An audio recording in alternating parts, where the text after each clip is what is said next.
Hello and welcome to the Stellar Way for Course Creators. This is a YouTube channel that is for you to help you design, create, and finally launch your online course. So each week we go through different questions. If you do have any questions about course creation, let me know in the comments below and I'll add it to a YouTube video. So if you're new here, subscribe to the channel. Don't forget to click the notifications button so that you are notified each week when a new video pops up that is behind the scenes of course creation, another tutorial to help you to launch your online course. So today we're looking at why you should add an intro and an outro to your videos. And we're also going to look at how. So let's jump into it.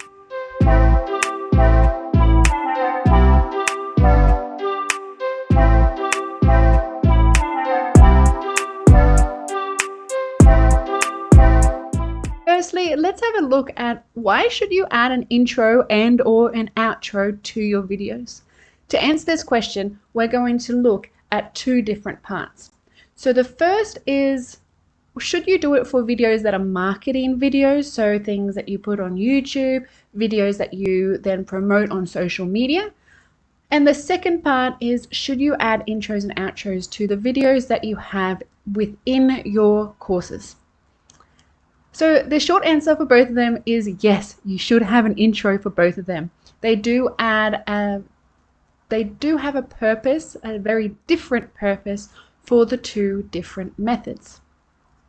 So when you are creating an intro for your publicly facing videos, they act as a marketing intro. So they act as a way that you can show your viewer what your brand is, what you're about, what all of your videos focus on. So that builds brand awareness. In regards to your courses, it is really useful to set the student up for what they're going to learn in that video. So it may not have to have all these bells and whistles of branding that you might have on YouTube, but it is really important that you do have some type of text that's introducing the student to what they would learn within that particular video. That might just be simple overlaying of a text in an introduction when you're speaking, but it is some type of intro. Also, having your logo on your videos, while I'm not a copywriter, while I have no legal background, it is still useful to have your logo as a watermark on your videos to just ensure that everyone knows that they're your videos. So again, going back to brand awareness. So yes, it's important to have an intro for both of these purposes, one for the purpose of marketing and brand awareness, and the other one for the purpose of setting your learner up to understand what they're about to learn. In regards to outros, outros are useful to have some type of instructions. So for your courses, you might have an outro that instructs the student to do something. In regards to your marketing material, an outro might have a thanks for watching and a don't forget to subscribe button. For me, I like to have an outro on my YouTube clips so that the suggested videos to watch next is overlaying on my outro rather than overlaying on my conclusion of my talking head. So yes, it's important to have an intro and an outro for those purposes. Let's have a look at how I've created my intro to this video, for example. So as you can see, it is very basic, but I want to show you how I created that. And I created that using Canva. So let's have a look. So if you're new to Canva, this is a great tool to help you be able to create multiple different types of media. So whether that is videos, whether that is stories for social media, whether that is they are images for social media. I love Canva. I use it every day. I use it for my clients. I use it for myself. So to create the intros, I have gone in to create a design. Mine is in Spanish, but I'll talk you through it in English. So I've gone in to create a design, and what I like to use is a presentation. You can also use video. What I'm looking for here is that I have the same size, the same dimensions as my video. So I record in 1920 and 1080 pixels, so I'm looking for the same dimensions. Here in video is the same as the presentation is the same. If not, you're going to end up with different sizes and it's just not going to look good. So for this example, I'm going to go straight into video. And the reason for that is that when you go and create a design, you do have suggestions on the left-hand side. So because I've selected a video, I am then presented with all of these different types of video recommendations. So here you can go through and have a look at the videos, but what you can also do is search for a YouTube entrance. So here I'm just going to type in YouTube and you can see that a lot do come up. You can see that I've also searched for a few recently, but what I want to look for, and I'll type it in, you can see it on the screen, but it's called clip de entrada. Okay, for you, or if you're not following along in Spanish, it is a entry clip for YouTube. So again, as you saw, type in YouTube, type in entry, type in keywords. You don't have to write this in exactly, but type in the keywords because then you get recommendations for particular entrances. So here you can see if I go into this one, there's all of these different recommendations here. So you can use one that's already existing. Let's use this one here, and you can just change some words around. So if I was to do my branding here, I would say design, create, and launch. And then in here, I'm going to change this text to online courses. So I can change these around as well. I don't need to use this particular text. I can change it to my text. So if I select these three, I'm holding down my shift button. You can hold down your control button to select individual ones so that I can select all three. And then I'm going to change them. So I'm going to use Montserrat and I'm going to keep it on the bold. I can use also Laura and I use Lemon Tuesday. So that's a bit too much. Actually, I kind of like that. I'm going to keep it like that. Now I'm going to select the yellow and I'm going to change the color. So I don't have my branding colors in here because I'm just using the free version, but I do have my branding colors in my color wheel here, so they're easy to select. When I do upload my logo into Canva, then I do have my colors there, but I don't have my logo here right now. Okay, so I'll change that one there, and actually I've just changed my mind. I'm going to change this one to the green, and we'll see why shortly. Okay, I'll change this one as well to the green, and I'm going to change this text here to white, and I'm also going to change it to, let's use Lemon Tuesday for that one, and I want it to be bigger. Okay, that's maybe too big. Okay, with this create, I'm going to change this create to my purple, which I know. Alright, and this background color, you can see with this background color I can also make a change to what that color looks like, and I can also change the transparency a little bit more as well. So maybe for this one I'm going to put my light blue on there instead, as an example.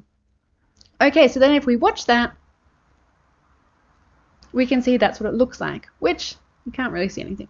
So I'm going to take this whole one and I'm going to put it down like this. I'm then going to change that to this color. I'm going to change my background, I should say, to that color. Okay, and I'll play. So you can see that it pretty much stops all of the animations at about 3 seconds. So I can also change my time here. If I select this whole thing here, I can also change my time here to cut off at 3 seconds. So then it just downloads what I want it to download. Now, obviously we cannot see that very, very clearly, So we can change the background to our darker color again, so that's a little bit easier for us to see. So if we play that, we can see that that's our short introduction.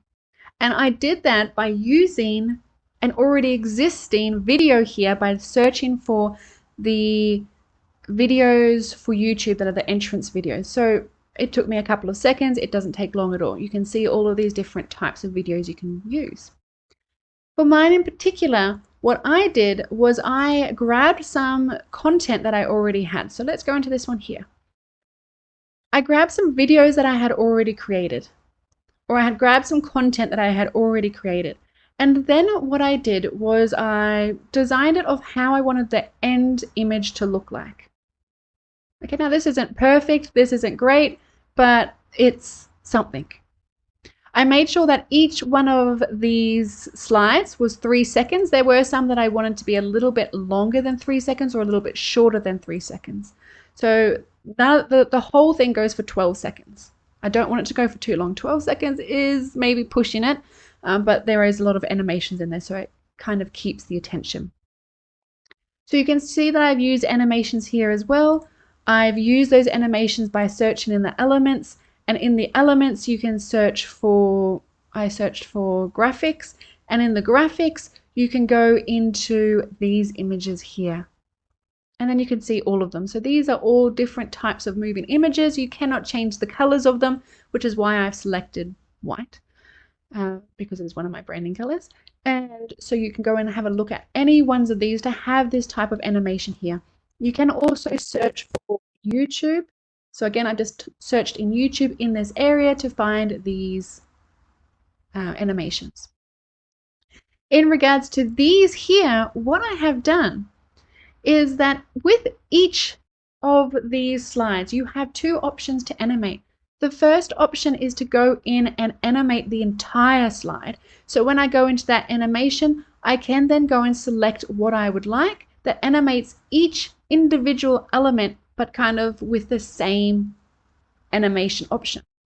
However, what I did was I went into each element individually and I chose my animation individually. So you can see that Roda, I don't know what that would be called, is for this image.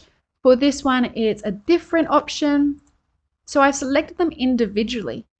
And what that does is kind of create something it's making me focus on the word create rather than having everything come in using the same features. So if we look at this from the beginning, this is what it looks like.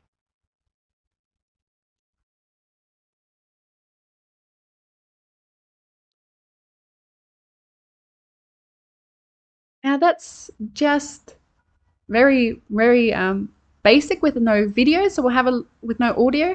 We'll have a look at what that looks like shortly in my editing of my videos. But the last thing I wanted to show you here in Canva was this.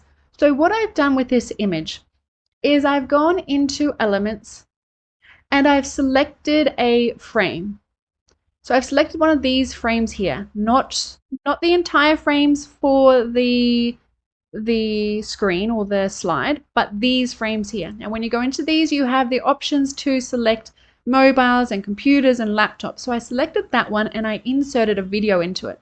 So for example, if I was to select this book, I can then go into my documents that I've uploaded here, whether they're images, audios, or videos, and then I can go and pop that in that frame there. Now for this video, I downloaded that video of me demonstrating something and I sped it up online. So it's very speedy. But I don't want to have that example. So I just wanted to show you how I did that. Okay, so then the last one is over here in my Shotcut account. So we're just frozen. Let's pause for a second. Okay, so over here in Shotcut, for my videos, what I have done is in my timeline, I have had my introduction where I'm saying welcome to the YouTube and what the YouTube video is about. And then I've put my entrance in here with music. So let's have a look at that.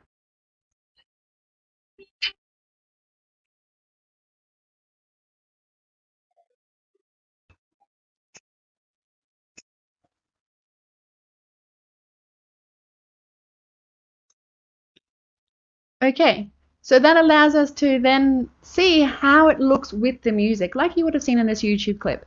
And finally, what you're going to see when we end this YouTube clip is my outro, which is just something simple as a thanks for watching and a subscribe button using the same animations. Okay, so that is what are the reasons why you should have an intro and an outro in your videos, both your videos for your courses and your videos for YouTube, and a little introduction to how I've created mine. Okay, so until next video, happy course creating, and remember, if you do have questions, add them in the comments below. Bye for now.